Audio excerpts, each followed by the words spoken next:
Film के शुरुआत में हम एक लड़के सॉन को देखते हैं जो पुलिस से बचकर भाग रहा होता है। भागते भागते वो एक स्विमिंग पूल में गिर जाता है और उसे पुलिस पकड़ लेती है। फिर हम हैंक को देखते हैं जो सॉन का सौतेला पिता होता है। वो वहां पर आता है। पुलिस वाले उसे बताते हैं कि सॉन एक सैटेलाइट टावर पर घुस गया था। वो पुलिस वाले हैंक को जानते थे, इसीलिए वो सॉन को छोड़ देते हैं। फिर हैंक सॉन को घर ले जाता है। हम देखते हैं कि सॉन हैंक को बिल्कुल भी पसंद नहीं करता है क्योंकि वो उसका सौतेला पिता है। और फिर सॉन अपने कमरे में चला जाता है। सुबह होने पर हैंक सॉन के पास जाता है। उसे वहां पर कुछ कोड में लिखा हुआ मिलता है जिसे सॉन सॉल्व करने की कोशिश कर रहा होता है। हैंक सॉन को बताता है कि वो पहले नेवी में काम करता था और वो ऐसे कोड्स को सॉल्व करने में माहिर हैं।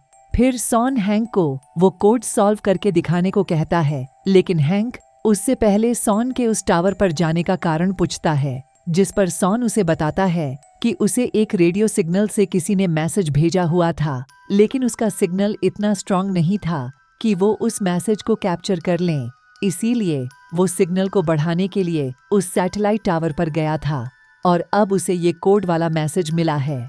फिर हैंक उस मैसेज को सॉल्व करने में उसकी मदद करता है। उसमें लिखा होता है कि वो द्वीप वाकई में है, जिसे सुनकर सॉन बहुत ही खुश हो जाता है। उन लोगों को उस मैसेज से 3 अलग अलग अनजान द्वीपों की किताबों के बारे में पता चलता है और जब हैंक उन किताबों के तीनों द्वीपों के नक्शे को एक साथ रखकर देखता है तो उसे वो रहस्यमयी द्वीप का नक्शा मिल जाता है और वो द्वीप कहाँ पर है ये पता चल जाता है। वो द्वीप दरअसल पलाव के आसपास होता है। ये जानने के बाद सॉन वहां पर जाने के लिए तैयारी शुरू कर देता है। ये देखकर हैंक उसे रोकता है और उसे कहीं पर भी जाने से मना करता है। सॉन उसे बताता है कि वो मैसेज उसके दादाजी एलेक्जेंडर ने भेजा है और वो वहां पर जाकर ही रहेगा। कुछ देर बाद हैंक सॉन के माँ से बात करता है कि अगर वो सॉन को पलाव ले जाएगा तो शायद उन दोनों का रिलेशन अच्छा हो जाएगा। फिर हैंक सॉन को अपने साथ पलाव ले जाता है। वहां जाने पर वो दोनों एक नाविक से बात करते हैं उस द्वीप तक जाने के लिए, लेकिन वो नाविक उन लोगों को बताता है कि उस जगह सिर्फ तूफान है, वहां पर कोई द्वीप नहीं है। हैंक और सॉन उसे बहुत सारे पैसों का ऑफर देते हैं, लेकिन वो जगह खतरनाक थी, इसीलिए वो नाविक उन लोगों को मना कर देता है। फिर पैसों की बात सुनकर एक गबाटो नाम का आदमी उन लोगों के पास जाता है और उन दोनों को वहां पर ले जाने के लिए मान जाता है। गबाटो के पास एक टूटा फूटा हेलीकॉप्टर होता है। ये देखकर हैंक और सॉन घबराते हैं, लेकिन उस खतरनाक जगह पर ले जाने के लिए और कोई तैयार नहीं था, इसीलिए वो दोनों गबाटो के साथ जाते हैं। गबाटो की बेटी कायलानी भी उन लोगों के साथ जाती है। वहां जाने पर वो लोग एक बड़े से तूफान के चपेट में आ जाते हैं और वो तूफान उस हेलीकॉप्टर को क्रैश कर देता है। थोड़ी देर बाद हम उन सबको एक अनजान द्वीप पर देखते हैं। वो सभी बचे हुए सामानों को इकट्ठा करते हैं। सॉन को वहां से निकलने के लिए एक रास्ता मिलता है और जैसे ही वो उस रास्ते से दूसरी तरफ जाते हैं तो वो सभी एक अद्भुत नजारे को देखते हैं। वो सभी अब उस रहस्यमयी द्वीप पर पहुंच गए थे जहां पर हर बड़ा जानवर छोटा होता है और छोटा जानवर बड़ा। ये देखकर वो सभी हैरान हो जाते हैं। फिर सॉन को आगे कुछ धुआं उठता हुआ दिखता है और वो समझ जाता है कि उसका दादाजी वहीं पर है, क्योंकि टापू के उस किनारे पर एक बहुत बड़ा तूफान है जिसके कारण वो सभी वहां से निकल नहीं सकते हैं। इसीलिए वो सभी सॉन के दादाजी की तरफ जाते हैं ताकि वो इस जगह से निकल जाएं। आगे जाने पर वो सभी अजीब से पत्थरों पर चलते हैं। पहले तो वो सभी उस पर ध्यान नहीं देते हैं, लेकिन हैंक का पैर उस पत्थर पर धंस जाता है और उसे पता चलता है कि ये सभी छिपकली के अंडे हैं। फिर वहां पर वो छिपकली भी आ जाती है और वो उन लोगों को देख लेती है। फिर सभी लोग वहां से भागते हैं। भागते हुए वो सभी एक ऐसे जगह पर पहुंच जाते हैं जहां से भागना मुश्किल था और वो छिपकली जैसे ही उन लोगों पर हमला करने वाली होती है तो उस छिपकली पर कोई पेड़ों से हमला करता है और वो छिपकली बेहोश हो जाती है। वो हमला करने वाला और कोई नहीं बल्कि सॉन का दादाजी एलेक्जेंडर होता है। सॉन अपने दादाजी से मिलकर बहुत खुश होता है। फिर एलेक्जेंडर सभी लोगों को अपने ट्री हाउस पर ले जाता है। एलेक्जेंडर बताते हैं कि उसने ये ट्री हाउस अपने जहाज के मलबे से बनाया है जिस पर वो और उसके साथी यहाँ पर आए थे। उस टापू के तूफान में उसके जहाज के साथ उसके सभी साथी भी मर गए थे। हैंक अलेक्जेंडर से उसके रेडियो के बारे में पूछता है ताकि वो किसी से संपर्क करके इस जगह से निकल सकें, जिस पर अलेक्जेंडर हैंक को बताता है कि हमें सिग्नल भेजने के लिए सैटेलाइट का पहले सही जगह पर आने का इंतजार करना पड़ेगा और इसके लिए अभी 2 हफ्तों का समय लगेगा। इस बात से सभी लोग परेशान होते हैं, लेकिन सॉन खुश होता है क्योंकि उसे ये पूरा द्वीप देखना होता है। अगले दिन अलेक्जेंडर सभी लोगों को द्वीप घुमाने के लिए ले जाता है। वो सभी लोगों को एक महल पर ले जाता है। वहाँ पर वो सभी से पूछता है कि क्या तुम जानते हो कि ये क्या है, जिसमें सॉन को वहाँ पर एटलांटिस का चिन्ह दिखाई देता है। अलेक्जेंडर बताते हैं कि ये वही एटलांटिस शहर है जिसे ज्यूस वर्न ने अपने किताब में लिखी थी। ये टापू 140 साल के समय चक्र के हिसाब से चलता है, जिसमें ये अपने आधे समय में समुद्र के ऊपर होता है और आधे समय में समुद्र के पानी के नीचे होता है। अलेक्जेंडर सॉन से कहता है कि मैं 20 साल से इस टापू के तलाश में था और मैंने तुम्हारे पिता से वादा किया था कि हम दोनों साथ में इस टापू को देखेंगे, लेकिन वो अब हमारे बीच में नहीं है। इसीलिए अलेक्जेंडर ने सॉन को वो मैसेज भेजा था ताकि वो कम से कम उसके बेटे सॉन को ये द्वीप दिखा सकें। फिर हैंक को उस जगह पर खारा पानी मिलता है और वो सभी को बताता है कि जमीन के इतनी ऊपर खारा पानी तभी आ सकता है जब वो जमीन के अंदर से आए। और अब हैंक कहता है कि ये द्वीप जल्द ही समुद्र में डूबने वाला है, जिस पर अलेक्जेंडर कहते हैं कि मैंने यहाँ पानी का परीक्षण किया था और ये द्वीप 14 साल बाद डूबेगा। फिर हैंक सभी लोगों को आसपास की दरारों में से खारा पानी निकलता हुआ दिखाता है, जिस पर अब अलेक्जेंडर भी मानता है और हैंक बताता है कि ये द्वीप अब 2 से 3 दिनों में डूब जाएगा। ये सुनकर सभी लोग परेशान हो जाते हैं। तभी सॉन सभी लोगों को कैप्टन नीमू की पनडुब्बी के बारे में बताता है, जिसे इसी द्वीप पर छुपाया गया होता है और इसके बारे में ज्यूस वर्न ने भी लिखा था। अब उन लोगों के पास इस द्वीप से बाहर निकलने का सिर्फ यही रास्ता बचा था, इसीलिए वो सभी अब उस पनडुब्बी की तलाश करते हैं।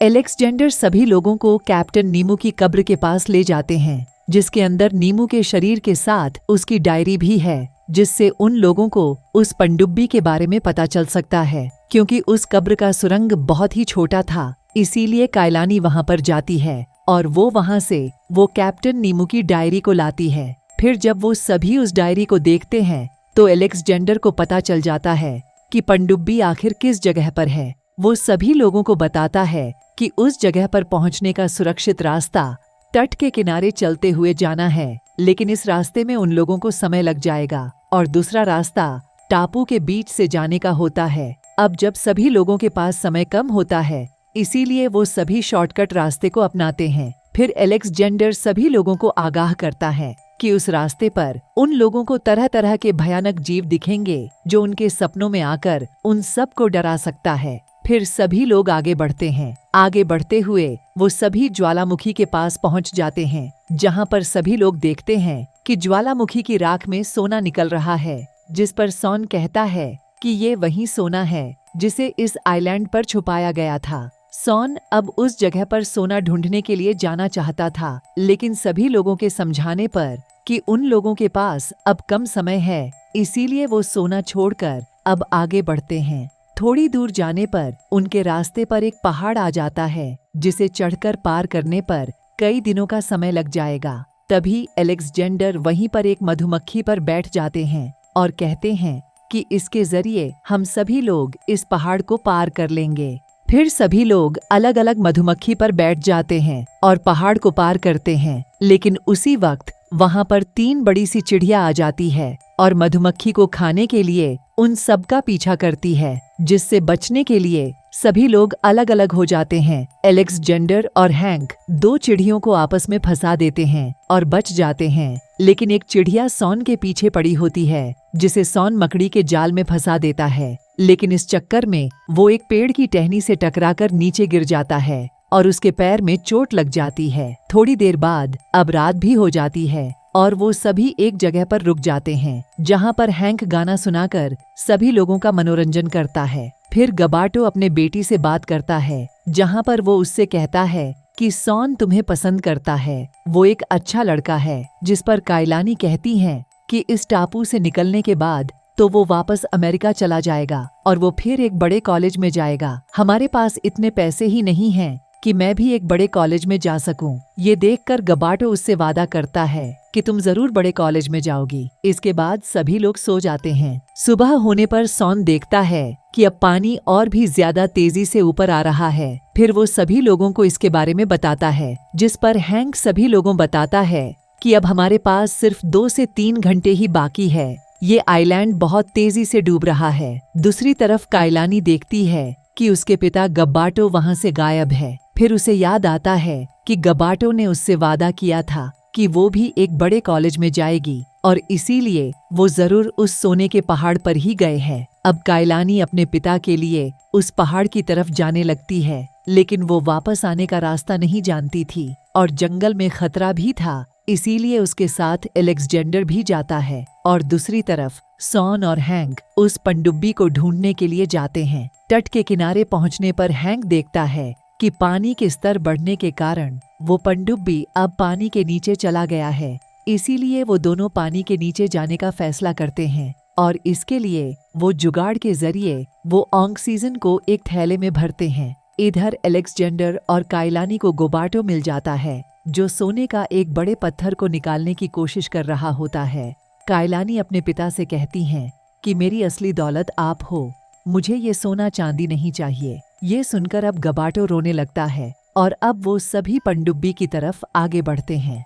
दूसरी तरफ अब सॉन और हैंक पानी के अंदर जाते हैं, जहां उन दोनों को वो पनडुब्बी भी मिल जाती है। वहां पर एक बड़ी सी इलेक्ट्रिक ईल उन दोनों पर हमला करती है, लेकिन वो दोनों उससे बचकर उस पनडुब्बी के अंदर चले जाते हैं। इधर एलेक्जेंडर और बाकी सब रास्ता भूल जाते हैं और वहां पर कंपास भी काम नहीं कर रहा होता है। तभी एलेक्जेंडर सभी लोगों को बताता है कि मकड़ियां अपना जाल हमेशा दक्षिण की दिशा में बनाती है और हमें उत्तर की तरफ जाना है। वहीं पर कायलानी को एक मकड़ी का जाल भी मिल जाता है, इसीलिए अब सभी लोग उत्तर की तरफ आगे बढ़ते हैं। दूसरी तरफ हैंक और सॉन उस पनडुब्बी को चालू करते हैं, लेकिन वो पनडुब्बी चालू नहीं होती है, जिस पर वो दोनों इंजन को चेक करते हैं, जहां पर हैंक कहता है कि यहाँ की बैटरी बहुत ही पुरानी है, इसे वापस चालू करने के लिए हजारों वॉट के करंट की जरूरत पड़ेगी। तभी वो दोनों एक प्लान बनाते हैं। इधर अब उस जगह पर वो तीनों भी पहुंच चुके थे, जहां पर द्वीप के डूबने के कारण वो सभी एक पत्थर पर लैंड से अलग हो जाते हैं। दूसरी तरफ हैंक एक रॉड को बैटरी से जोड़कर बाहर निकलता है और वो उस इलेक्ट्रिक ईल को अपनी तरफ आने के लिए उकसाता है, ताकि वो उसके इलेक्ट्रिक पावर से उस पनडुब्बी को चालू कर सकें। और इसी तरह से फिर हैंक और सॉन उस पनडुब्बी को चालू भी कर देते हैं। इधर अब तीनों लोग पानी में कूद जाते हैं और उसी वक्त वहां पर हैंक और सॉन पनडुब्बी के साथ आते हैं और वो सभी लोगों को बचा लेते हैं। वहां से निकलते वक्त उन सभी के रास्ते में बड़े बड़े पत्थर आ जाते हैं, जिसे हैंक पनडुब्बी में रखे मिसाइलों से नष्ट कर देता है और गबाटो उस पनडुब्बी को सुरक्षित जगह पर ले जाता है। अब 6 महीने बाद हम अमेरिका में कायलानी को देखते हैं, जो अब सॉन से मिलने उसके घर पर आई होती है और वो अब सॉन के कॉलेज में पढ़ती है। दूसरी तरफ गबाटो अब उस पनडुब्बी से अपना बिजनेस करता है और वो अब उसी से सबको समुद्र का सैर करवाता है। फिर सॉन के घर उसके दादाजी एलेक्जेंडर भी आते हैं और वो सॉन एक नए मिशन वाली किताब को देते हैं, जिससे पता चलता है कि इस मूवी का अब तीसरा पार्ट भी आएगा। और इसी के साथ ये बेहतरीन मूवी यहीं पर समाप्त हो जाती है।